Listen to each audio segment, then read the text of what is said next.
Hey everyone, it's story time. I have to admit that I did something a little bit dangerous, maybe a little taboo.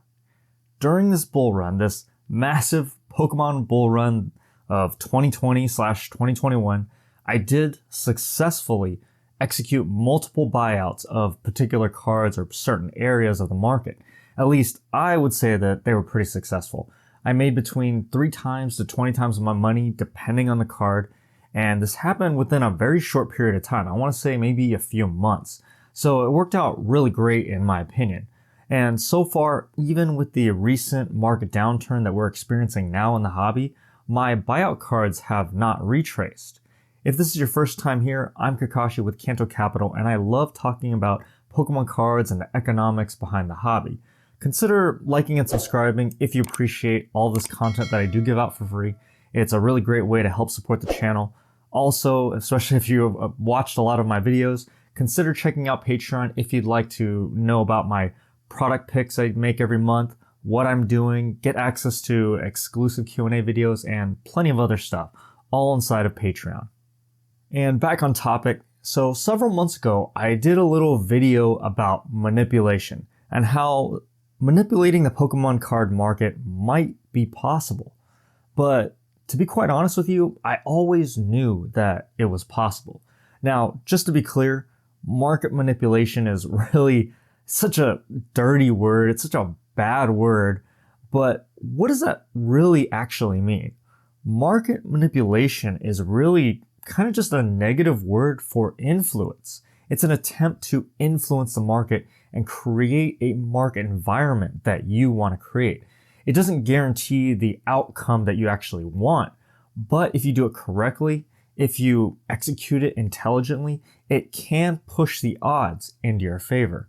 And so maybe I am an evil investor. Yeah, I did do some aggressive buyouts, but don't get me wrong, I didn't actually do this to try to manipulate the market. I didn't do a buyout to flip my cards or to trick people or to show my cards. Obviously, if you watch this channel, you know I don't show cards, but you get the point. I did it because I saw value in particular segments of the market. And so I made it my mission to buy every card that was in decent condition or the condition that I was looking for. And if it was in that condition that I was looking for and it was in my target price range, I was going to buy it. And I was going to buy every single one that met my conditions that showed up on the market until it reached the highest price that I was willing to pay. I knew there was a high chance that my plan would push prices up, but I'll say that I was very surprised at how quickly I was able to do it. I didn't think that the market would really catch up as quickly as it did, and I was really actually kind of hoping to stay under the radar and quietly build my position over time. And it pretty much happened.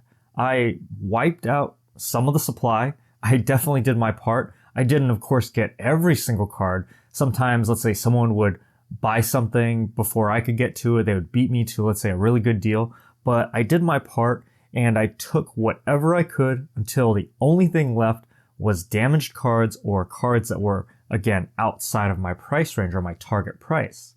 And don't get me wrong, there's going to be more cards showing up. I didn't buy everything that exists. More cards are going to show up on the market.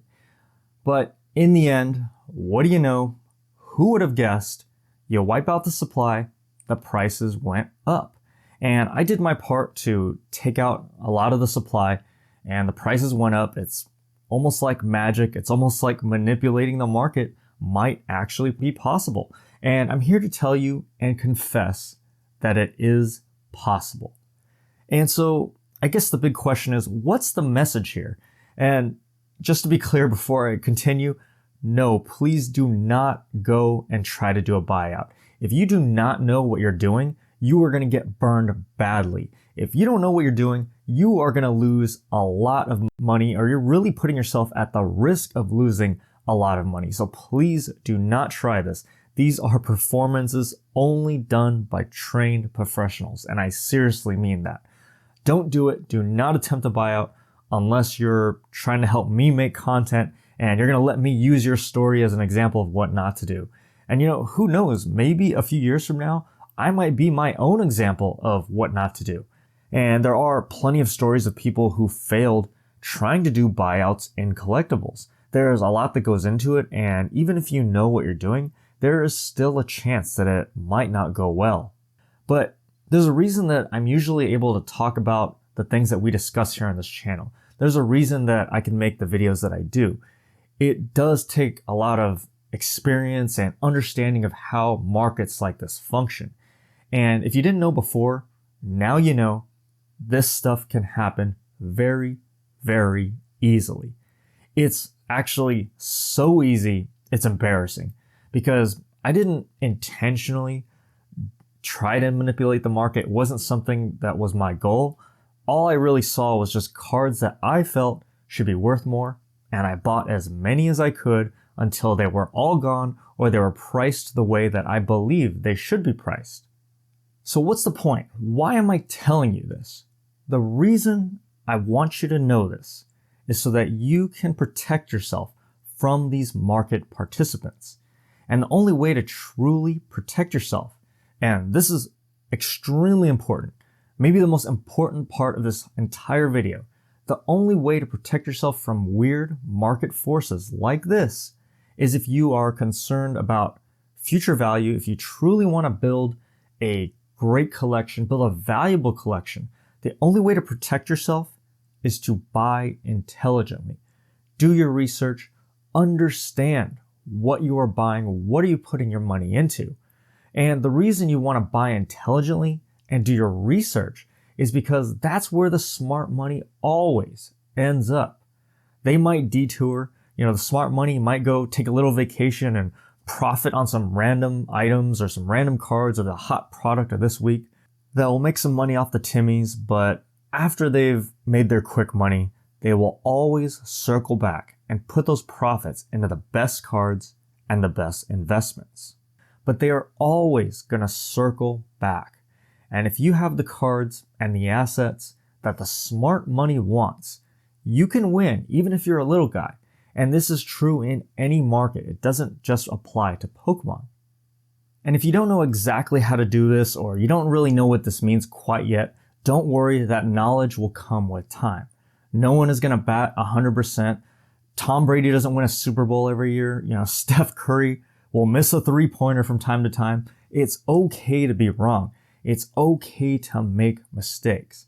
But what I stress and I urge you on this channel is just don't buy the wrong cards because you fell into the hype and because you didn't understand what you were putting your money into. It's okay to be wrong. It's okay to make a mistake or make an incorrect evaluation. We all do it. And it's okay to, let's say, buy something just because you like it and you don't really care what it costs. You're just buying it for fun. You're buying it as a pure collector. That's fine. But if you're a little bit more like me, I like to get the most value possible when I make purchases, especially in Pokemon and when I'm investing and collecting in Pokemon cards. And so I like to get the most value. And if you have that similar mindset, to do that, you want to purchase intelligently. Buy great cards that people want to keep in their collections forever, not cards that no one is going to care about a few years from now. Do that and your odds of success increase exponentially. Your odds of building wealth and building a valuable collection will go up. And so what I urge you to do is to stay here, keep watching these videos, subscribe and like if you haven't already, by the way, and just keep absorbing the information and the secrets that I reveal here. Or check out Patreon to really fast track your growth if you're interested in that. But yes, markets can be manipulated. Market manipulation can happen. And I'm not saying that it does happen, but it is absolutely possible. And you have to understand that we're just some little fish in an ocean of very wealthy, rich whales. There's no point in trying to fight them. There's no point in trying to fight the tide. Why waste your energy when instead you can just hop on and enjoy the ride? Ride that wave, feed off of their effort, let the big fish do the work for you. It doesn't have to be hard. And how do you do that? You do that by investing in cards with long-term potential, not short-term hype. You do your research. You don't follow the hype. You follow the fundamentals. Because in the end, in the very end, that's where the smart money will always go. Do me a huge favor, and if you enjoyed the content, hit the like button, hit the subscribe button. Also check out Patreon. I'm Kakashi with Kanto Capital.